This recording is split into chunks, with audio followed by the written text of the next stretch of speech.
Good afternoon, Facebook. This is Barry Sankey, Men Black Project, author of Seven Cuts of Wood.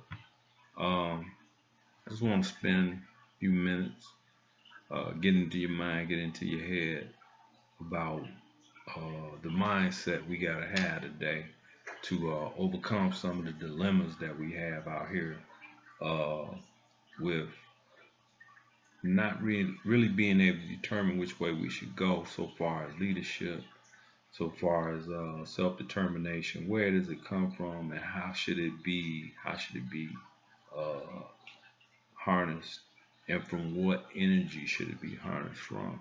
Let me say this: what I'm talking about. Let me get a description of what I'm talking about, because a lot of times we're so busy running away from being who we really are.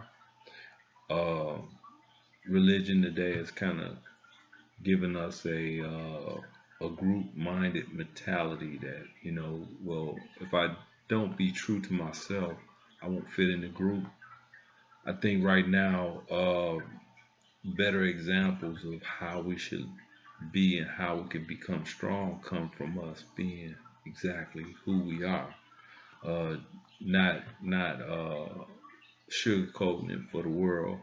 I mean, that's how we got into this problem. And most of the time, people that we look up to, uh, they're pursuing something. They're trying to get somewhere, and they're trying to forget about where they came from. They forget about the neighborhood, the people. So when you really look at it, you like, okay, you take a lot of the sting out of becoming accomplished if you don't accomplish anything from where you came from. Uh, you can't run from that. And basically, what we've been looking at for 20, 30, 40 years is uh, we assimilate into what is the structure of how everybody has dreamed up this success for themselves according to the standard that the American standard is set. Let me say this. Uh, I love this button. Malcolm X. No sellout. Because sometimes we sell ourselves out. Uh, when you look at the dynamics of you put in 4, 5, 6 years of school, and some people go and they get a PhD and they run off and move to a gated community, never go back to the community. Not like, nobody's trying to hold you down. Who can hold you down if you already obtained what you went to get? The power that you have becomes real power when you spread that in the community. You know, no sellout.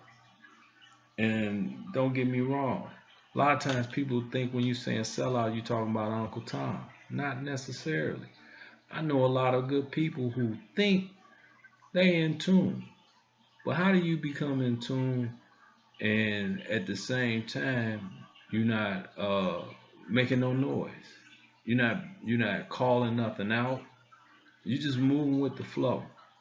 Uh, Selling out sometimes is just cheating yourself out of your past. That's the most richest thing that you have is where you came from. There's no community out here. If you look at everybody that's made it in their term of making it, everybody went back and contributed something to that with which they came from. And I don't mean passing out something for a day. I mean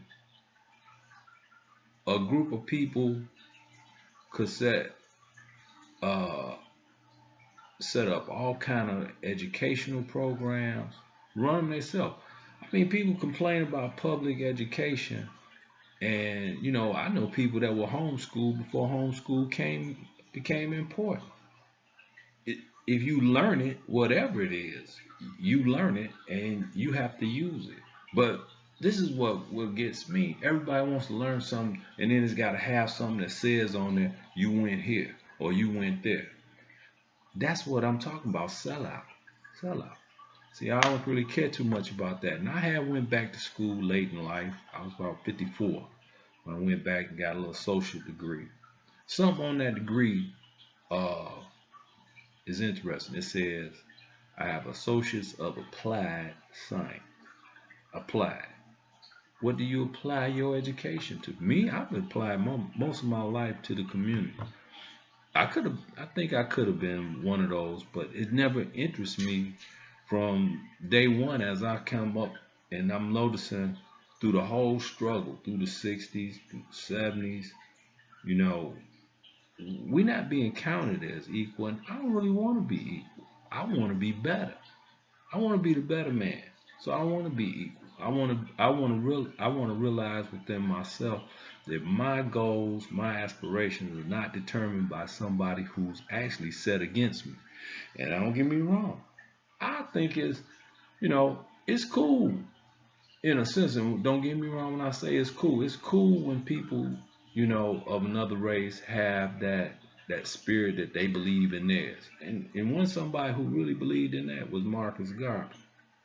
Marcus Garvey wasn't mad at the white man. He was mad at the black man for not having the same spirit as the white man. Get yourself in order. You achieve what you need to achieve for you, because really what it's about is competition. They compete with you, and then they throw a monkey wrench in the game, and yeah, they pull the wool over your eyes, snatch the rug from under your feet. But the key to the thing that you have to keep in mind is, why do they do that to you? Because they already know you the better man. Now, uh, selling out is it's killing us, really, because you get these temporary lapses. Everybody wants to come and help in the community, but it's kind of like if you gonna fish for something, you gotta put your pole in the water and so you get the fish out of where the water at. It's kind of like we doing some. You not connected to the community, but you want to give advice to the community from a distance, a hands-off approach. And you got to keep your hands off, because you think about one of my heroes, Dr. Claude Anderson. I know he said in he said one time in one of the videos I saw him in, he said that he feels kind of sad about the condition of the black man, for the simple reason the ones that could do the most are afraid to do anything because they don't want to lose what they got. You can't lose what you have. If you think about it, if we got this many black people out here, actually, if you lifted them up, you know, lift them up, put your effort in yours, you would see a great nation, a proud people come up from within. And we so we so worried about losing this or losing that. We stuck to things, and we stuck to prestige titles. We got too many guys that you know they want to teach what's his name, Cornel West. He stuck over there all his life in Princeton. That's fine. That's a great job. But I admire when I see the life of Mandela, where he's a lawyer, but he's not working, downtown, where he's away from the people. He's trying to help the people with what God has given him, his gifts. He's utilizing them to bring up a people, his people. Not just his people, but he was working for all Africa. And that's the key. I don't worry about those who don't offend me or step on my toes. As long as you treat me right, I'm gonna treat you right. That goes for anybody, everybody, and it goes just the opposite, and with the same regard if you try and, not treat me right. But this is the key. We don't treat ourselves right when we settle. We settle for the notion that, well, if I attach myself to, trying to do my best for mine, everybody that's going to stagnate my growth. And who are we determining our growth through and by? They scared to. Nick Cannon, I like what he did. I like the way he said what he said. He want to be about his community. Nothing. What are you gonna lose? You came here with nothing. You're gonna leave here with nothing. If some of these people would come on back. You know, come on back. Do it. Do it now. This is the time. I'm come up with a T-shirt pretty soon. I'm gonna be selling. I don't know when I'm gonna do it, but I got a small line coming. Uh, Radical Ambition Time. RAT. Rat. You know when I came up with that? As soon as we got our new president, because I knew it was time for us to do the out of the box thinking. It's time for us to get on our P's and Q's. It's time for us to lace them up and really go hard to the paint. Now, for me, uh, I'm in the fourth quarter, and I'm still willing and able. I still got what I think I had, 20 years ago. But I see that uh, a lot of the young people they don't have no faith in the old people, because we haven't spoken up, we haven't come out, we haven't kept our minds and our bodies and shit. That's another sellout, man. I don't have time. Oh, you know how old I am. Please. The older you are, the better you are. The more equipped you are. Life comes in four stages, four score and what? How many years ago? When you went from 1 to 20, you didn't know that much no way. From 20 to 40, you start seeing a little light. You start realizing, well, you had a little something to weigh that off of. It's called experience. And if you experienced anything in America, you know for a fact that uh, things could be a whole lot better. They always gonna be better for you if you only focus on you. But then you look and you say, well, why is everything so bad? Everything's this. Stop complaining about it. Do something about it. Step into that arena. Take charge of yourself and be that one that says that I'm gonna set my own standard. When I was young, I considered anything that I was involved in that was mine. That was for me, my responsibility. You can't take nothing from me. And believe me, uh, high school, I left high school with, I left my diploma there. Not because I was dumb or stupid. It was because I had a standard of my own. I didn't think that uh, they should force me and that's what they do.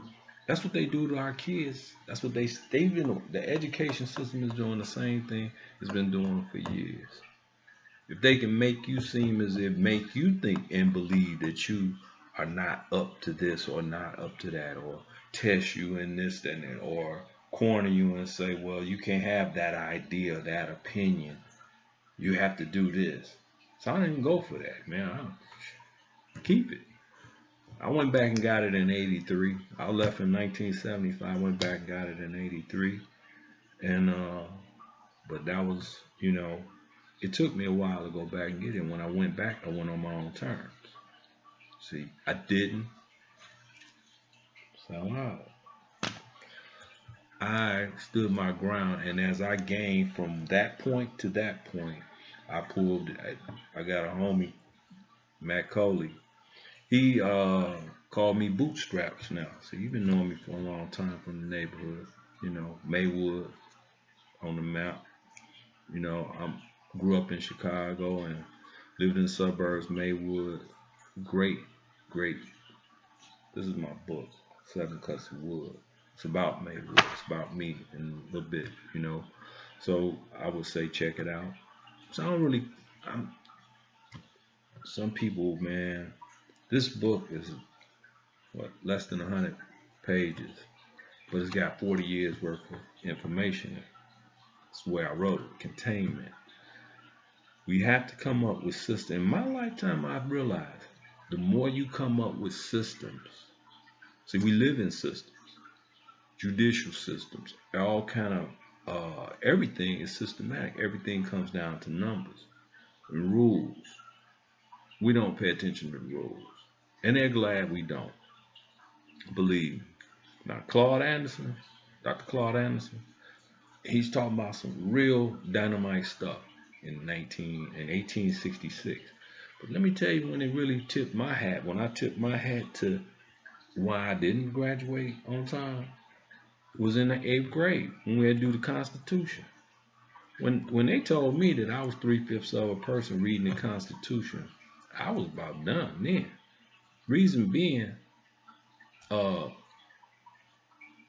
then it was followed up by, I mean, we're talking and they're talking. Luckily, we had black teachers, so we could talk and say some stuff. Really didn't catch with the white teachers until we got to high school. That's when I got a problem when I got with my white teacher, Miss Stevens. Nice lady. We didn't have no real big problems, but other than that, I was gonna stick to my history and what I know from the books I read and in the history that I know that's true versus what's in that book. No sellout. So uh, that's what it's about, man. The bootstraps, pulling them up for yourself. Quit living by all these other American coded. Create your own system. Get with people who have a creative mind like yours. Work on and analyze and come out with things that will, because that's what we are. If we're gonna be free. Outside of that, I don't care if you got a PhD. If you stuck on, if I see you and you by yourself and you work and you in the office and blah blah this and we don't, you're stuck. Believe me, and that's why America is suffering so bad. There's no input coming from you who have you got the material straight, but you don't have the objective. What did you get all that for? Why did you do that? Only just so somebody could look at you, you know? Oh, he's a doctor. Oh, he's this. No, let's go out and save ourselves, save our community, save our people, save our children, you know? Work on teaching each other. That's what the neighborhood was about back in the day. Not now. Now it's every man for himself. And it's all right to be by yourself sometimes. I like being by myself, but I will never lose focus on what the goal and what we have to do as a people. I'm part of that. That's where my mind is. Spin Black Project. Successful people in networking. That's what I want to do. I want to network. I had to create in my mind an acronym that really meant something. Black. Business leadership and community kinship. Want to grow, man. If we want to grow, we got to grow together. How you gonna live? You can't live by yourself. Everybody want to go in their little gated place and blah blah blah. Well, who you gonna show who you are if all you do is hide? Come out, get involved. And some of you got to change the attitude about being involved too. Some just talking. I mean, don't really get me wrong here. Some people have good intentions. They don't realize what they're saying and doing. I listen to my brother all the time, and he kind of turned me off. I was 100% with him, Doctor Boyce Watkins. But you can't tell the whole community, everybody. Some people need to work. Some people need a job. You need to dress that up a little bit. You really knocking the boots off of a lot of people who might need that little bit right there for right now, and they'll learn how to set themselves up as they go along. But having a job, you have to have a mental attitude about what it is. It's only a job. Me, I don't worry about job. Work a job, get what I want out of it. My camp, my life, my philosophy, my ideology, put it in me. If I work for somebody, that's theirs. I'm just there to get the money. And I'm going to bring 110% of what I got. Why? Because it's not that I'm working for them as much as I'm working for me. What we need to do is to have the willpower to be strong enough to carry it to the next level. You go in, make sure that you don't put yourself in jeopardy where now you can't get out because you want to get out, but you need that right now. We got to learn the same systems that we see, and it goes back to the applied science. The same things that we see. How does a power become a power? The same way you have to become a power. Observation, you know, tactics, your tactics. They work. I don't care what level. You go into a job. You wherever you are, what you know and how you know how to gain information, how you know how to build the blocks of surveillance, your own personal surveillance. Who you watching? You watching who watching you? Because they're watching you. They know as long as you're not paying attention, they got you. When you start paying attention, you'll see, you'll realize. Because me, I'm hands off, you know? Why? Because they ain't got nothing on me. Curtis Mayfield, whatever, they just ain't got nothing on me. Why? Because I don't give them anything. I don't lock in. I don't have to be in your fraternity. I don't have to be in the. I mean, how much can you separate yourself into to be what we call a solid? Most we don't even realize that was really they duped us there. They duping you. I don't care what you say. I've been around. I'm been around enough to know. But how? Why would you want to be convinced that you agree and you not? Hmm. Think about that. I like what Spike did with School Days, because that's what the movie was about. Yeah, these arguing about this, and these they both black. One too black, but he Greek. Okay, okay. Now think about it.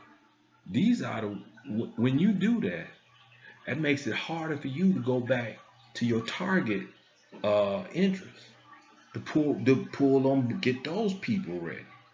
People that need you the most. You got to stay to the fraternity, to the rules, and they torture you and they brainwash you into that, keep you amused. Just like everything is an amusement. Life is systematically set up to amuse us in all different kind of ways. I hope people really listen to some of this stuff, man. I'm not completely crazy. Matter of fact, I'm self-made. Believe that. I done had enough jobs to go around the world. I've owned a couple of businesses, more than one or two. Quitting the job ain't nothing for me. Getting the job ain't nothing. Nothing means nothing. Why? I'm my own special forces. I got my own my ideology is based on the same thing that I see this government, how this America has taught me. America, period. The world, period. That's university. Now, you sit up in the classroom and they tell you this, that, and the I had a homeboy, I ain't even put his name out there, ran into me one day, told me, said, man, I remember back in high school, they had us thinking you wasn't good to hang around. Well, now we grown. We sitting in the bar drinking and said, man, if I knew what I knew now, I'd did what you did. See, I quit the team.